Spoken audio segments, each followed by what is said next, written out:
Hello guys, welcome to all, and in this video we are going to see another important concept in Pandas called as binning. Yeah, binning is when we group values together based on some intervals.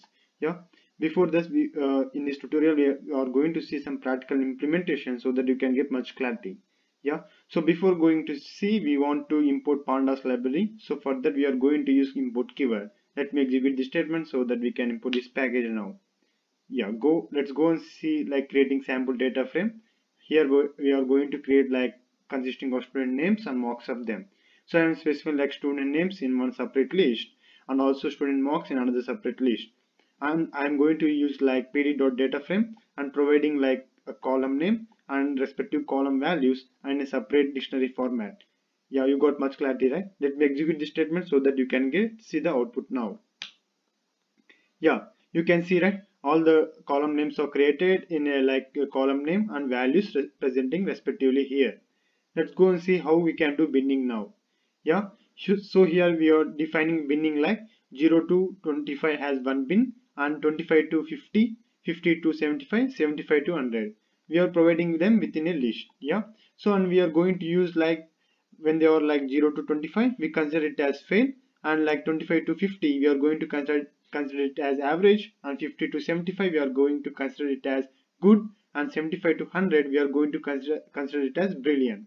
So we are specifying like bins and groups list. Let me execute this statement now.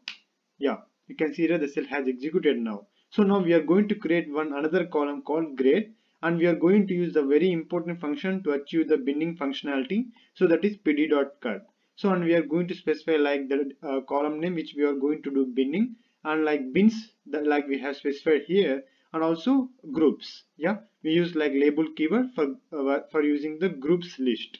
Let me execute this statement so that you can get much clarity now.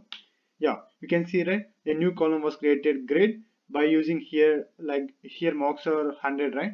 So if marks are present 100, that means 75 to 100, then it is considered as brilliant.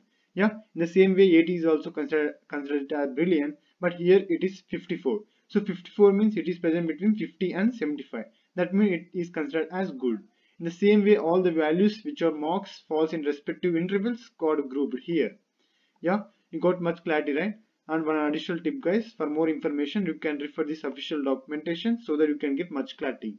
Yeah, with all these things you have learned a new concept today, like how to do feature binning based upon particular intervals and how we can provide a label responding to that. Yeah, thanks guys, thanks for your time.